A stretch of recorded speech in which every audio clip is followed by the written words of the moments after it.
Coucou la famille, bienvenue sur la chaîne. Heureux de vous retrouver aujourd'hui pour une nouvelle vidéo. Ça fait longtemps qu'on ne s'est pas parlé, ça fait longtemps qu'on ne s'est pas assis pour discuter un petit peu de football. Donc heureux de vous retrouver aujourd'hui pour une nouvelle vidéo. Et bizarrement mon micro ne fonctionne pas, mais donc on va faire avec. Je suis très heureux d'être avec vous aujourd'hui et on va revenir sur le cas Mbappé. Déjà, moi, j'aimerais juste revenir surtout parce qu'on va éviter de faire trop de vidéos concernant le cas Mbappé. Est-ce qu'il vient, est-ce qu'il ne vient pas là, on ne va pas faire une vidéo chaque semaine pour le cas Mbappé. Mais j'aimerais juste donner mon avis personnel sur ce cas. Et c'est pour ça que le titre de la vidéo, je pense, dit tout. On en a marre. Bon, personnellement, j'en ai marre. J'en ai marre parce que, en tant que fan du Real Madrid, quand tu regardes le mercato de ton équipe et que tu vois on va dire que ton président est obstiné à recruter un joueur et que toi, en étant amoureux du foot, aimant ton club, forcément, c'est sûr, mais en étant amoureux du foot, quand tu regardes la cohérence entre ce qui est en train de se passer et ce qui va se passer dans les prochains mois sur le terrain, on se dit, la cohérence sportive est inexistante dans le projet. Laissez-moi m'expliquer. Mbappé, avec les dernières informations qu'on a eues aujourd'hui, bon, chaque jour il y a des informations, viendra pas, on s'en fout. Bref, moi, hier, il a été dit qu'il y avait une réunion, c'est faite entre l'émir et le Real Madrid, que Mbappé vient, etc. Dans la foulée, le Real fait communiqué officiel pour dire qu'il n'y a pas de prise de décision, il n'y a rien. Déjà, trop d'importance pour un transfert de football. Déjà trop, il y en a trop. Ok, ça part dans tous les sens, je peux comprendre que le joueur est talentueux, mais trop. Il y a des transferts de joueurs beaucoup plus talentueux, comme Cristiano ou Messi. Voilà, ça s'est fait en 2 temps en mouvement. Là, on passe sur près de 2 ans de rumeurs de viendra pas libre ou pas libre, dernière année, nanana. Donc, je disais que avec le communiqué officiel que le Real vient de sortir, le Real a sorti hier, l'information qu'on a eue aujourd'hui, c'est que Mbappé serait prêt à partir si le PSG lui verse sa prime de fidélité qui s'élève à 150 millions d'euros. Et que non seulement s'il touche cette prime, il acceptera de partir cet été. Déjà c'est un. Et de 2, il touchera une prime à la signature au Real Madrid de 125 millions d'euros. Donc le gars fait tout ça pour exactement 275 millions d'euros. Et en disant ça, j'aimerais juste vous dire une chose. Le Kylian Mbappé, qu'on aurait recruté il y a 2 ans de cela, tout en sachant l'éclosion de Vinicius n'était pas encore actée. Vinicius était en progression. Moi-même, j'étais le premier à dire que il y a 3 ans, je disais Vinicius doit partir en prêt pour prendre de l'expérience. Avec l'éclosion de Vinicius, l'éclosion de Rodrigo, le fait qu'il y a certains joueurs qui se sont imposés au niveau de différents secteurs du jeu. Et je parle de Valverde, je parle de Camavinga, je parle de Tchouaméni, parce que Tchouaméni, qu'on le veut ou non, il s'impose. Tout ça fait que tu te dis, ok, le Kylian qu'on aurait recruté il y a 2 ans, qui venait avec le costume de super-héros et autour duquel on va construire, c'est plus ce Kylian-là. On est passé d'un Kylian super-héros, et je suis désolé pour le terme que je vais utiliser, on sort d'un Kylian qui aurait pu être le super-héros du film, à un Kylian Mbappé qui non pas est l'antagoniste, mais qui, si il vient au Real Madrid, vient en tant que, et ça je le dis, en tant que fan du Real Madrid, que ce Kylian c'est un joueur que j'aime bien, c'est un joueur que je connais son potentiel, j'adore, j'aime le voir jouer, etc. Mais il aura, pour certains fans du Real Madrid, je ne sais pas si vous êtes d'accord avec moi, mais il n'aura pas le costume de super-héros, il aura un costume de mercenaire. Comprenez bien ce que je veux dire par mercenaire. Mercenaire dans quel sens? C'est-à-dire que tu veux rester au PSG, ou du moins tu dis que tu partiras si le PSG te verse ta prime de fidélité de 150 millions. Et tu sais que le Real va te verser une prime à la signature de 125 millions. Donc, tu fais tout ça. Je ne dis pas qu'il fait tout ça pour l'argent, mais c'est l'image que ça ressort. Pourquoi? Prenons le transfert de notre petite pépite, Jude Bellingham. Bellingham, quand il vient au Real, il l'a dit. Si c'était une question d'argent, il aurait été ailleurs.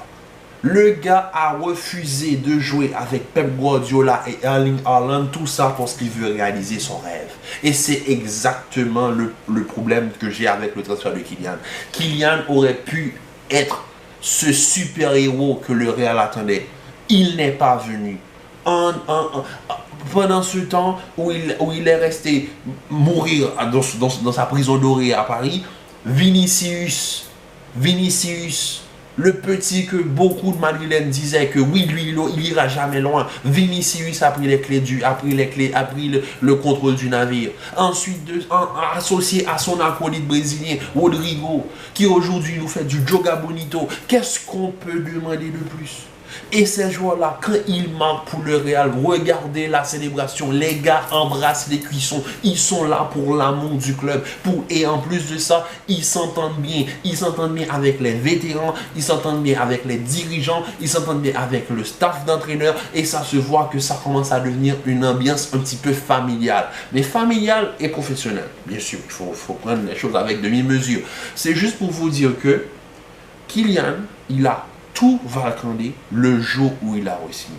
Maintenant, tout en sachant qu'il y a une porte de sortie que tu peux prendre et finalement réaliser ton rêve, tu dis, je ne vais pas dire que c'est lui personnellement, ton clan, ton système de communication sort que tu partiras à condition que le PSG te verse ta prime de fidélité. Mais prends tes clics et tes claques, taille-toi de ta prison. Si tu vois clairement qu'il y a moyen de partir et que c'est ton rêve, mais fais-le. Mais fais-le. Parce que si c'est pour ça, mes frères, on ne veut pas de toi. Je suis désolé, ça je le dis en tant que pur madrilène. Pourquoi? Parce que déjà une chose. J'ai une question à poser à vous, madrilène, et même là, catalan, parce que, bon, on va se mentir, Gundogan au Barça, c'est le transfert, franchement, masterclass de la part du Barça. Mais bon. Juste parce que moi, je ne suis pas comme les Madrilènes, je ne suis pas anti-Barcelone, voilà, etc. Je tiens à le dire. Donc, quand on prend, prenez par exemple, quand on prend le jeu que propose le Real Madrid, Kylian, il joue où? Parce que hier, j'en parlais de ça avec une autre femme du Real Madrid. Je lui ai dit, Kylian, il est en mission. Et je dis, laissez-moi m'expliquer, il est en mission. Il est passé à 2 années à ça du Ballon d'Or. Pourquoi? Laissez-moi m'exprimer. Première année, l'année d'avant, je pense, oui, l'année d'avant, il se disait qu'il pouvait être Ballon d'Or. Il n'a pas été Ballon d'Or. Ensuite, la deuxième année, il s'est dit, il doit être Ballon d'Or. C'est Benzema qui remporte son Ballon d'Or. Et cette troisième année, c'est cette année-là, on sait très bien que pour la discussion entre le Ballon d'Or, c'est Messi qui l'a battu en finale et son rival, entre guillemets, son rival à distance, Erling Haaland qui sont les favoris. Sachez que lui, il se dit, ok, maintenant j'en ai marre, je veux mon Ballon d'Or. Je veux mon Ballon d'Or. Mais tu l'auras jamais en jouant en Ligue 1, mon frère. Tu l'auras jamais en jouant en Ligue 1. Et Messi, tout ce qui fait que Messi est favori pour son Ballon d'Or, c'est la Coupe du Monde. Sans Coupe du Monde, Messi n'était même pas dans le top 5 Ballon d'Or. Je vous dis, sans Coupe du Monde, Messi nous pond sa saison qu'il nous pond. Si Messi fait top 5 Ballon d'Or, c'est déjà un miracle. S'il fait top 10, c'est déjà un miracle. Donc, avec sa Coupe du Monde, et ce qu'il a fait pendant la Coupe du Monde, ça le met au-dessus. Et avec tout ce que Erling Haaland a fait, première saison en première ligue, il fait un triplé, il marque dans les grands matchs, il élimine le Bayern qui t'a éliminé en huitième de finale. C'est lui qui fait sortir le Bayern, c'est lui qui, toi qui n'arrives pas à prendre le dessus sur Upamecano, lui il l'a fait sur Upamecano par terre. Donc quand tu vois tout ça à distance, le gars se dit, ok, là maintenant, voilà, son orgueil, c'est une question d'orgueil. Là, il veut son Ballon d'Or, il veut prouver qu'il peut. Mais tu viens où? Déjà, il y a un poste qui est disponible en attaque. Il y a un poste, c'est le poste de numéro 9. De 1, qui n'en est pas un 9. De 2, il ne veut pas jouer 9. De 3, il ne peut pas jouer 9. Parce que être un numéro 9, c'est pas... Écoutez, on a tous joué au football, semi-pro pour certains, pro pour certains, amateur pour certains, entre amis pour certains. On a tous connu, voilà, on s'adapte à ce qu'on donne. Mais cela, c'est un monde professionnel. Les caractéristiques qu'il faut pour être un 9, Kylian en a 50%. Et je dis, il a 50%. Il est ambidex, il peut tirer des deux pieds, il peut faire les appels en profondeur. Mais est-ce que Kylian a la science du numéro 9? Contrairement à l'autre, l'orgue norvégien, le cyborg qui est à City, lui, c'est son poste. Lui, il sait ce qu'il a à faire dans ce rôle de 9. Il a maîtrisé son poste. Il connaît son poste. Il connaît ses points forts. Il connaît ses points faibles.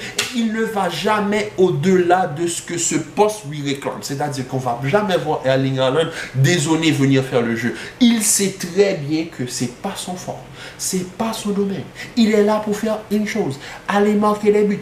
Et faire et créer de l'espace. Prendre les bons appels. Gêner les défenseurs. L'attaquant a le devoir, et je dis bien le devoir de ramener quelque chose à son équipe. Soit une faute, soit un corner, soit un but. Donc, ça, c'est un attaquant. Ça, c'est un 9. Tu prends Kylian qui a le profil typique de Vinicius, c'est-à-dire un joueur qui aime prendre la profondeur, qui aime dézonner et qui joue sur le côté gauche. Est-ce que c'est obligatoirement nécessaire de faire tout ça pour un joueur qui ne rentre pas dans la feuille de match? Parce que effectivement, Kylian vient, on est obligé de l'aligner et Ancelotti, s'il vient, bien sûr, s'il vient, Ancelotti devra faire avec. On va pas se mentir, aligner les trois sont des professionnels, Kylian va endosser le costume de buteur, mais ça va être un petit peu compliqué. Dans le sens où Vinicius joue purement à gauche, Kylian joue purement à gauche, Rodrigo sur son côté droit, il aime rentrer, moi je vois, au fait, moi je lui dis, c'est pas nécessaire. C'est pas nécessaire de faire tout ça pour un joueur qui, en plus de ça, n'est plus apprécié comme il l'était auparavant par différents fans du Real Madrid. Ça, c'est une chose qui est sûre et certaine. Donc, on verra là où ce dossier nous mènera. Moi, c'était juste une question que j'aimerais vous poser à vous, parce que c'est tout ça, j'ai fait tout ça pour une vidéo, pour vous poser une question. Est-ce que vous pensez que Kylian, c'est ce qu'il faut au Real Madrid? Parce que la question se pose maintenant. Est-ce que c'est le profil qu'il faut? Est-ce que c'est le profil qui manque au Real? Parce que moi, j'aimerais bien avoir votre avis en commentaire. Donc, sur ce, la famille, on se dit à très vite pour une nouvelle vidéo. Commentez, likez, partagez. Restez en paix et en santé. Je vous dis à très vite pour une nouvelle vidéo.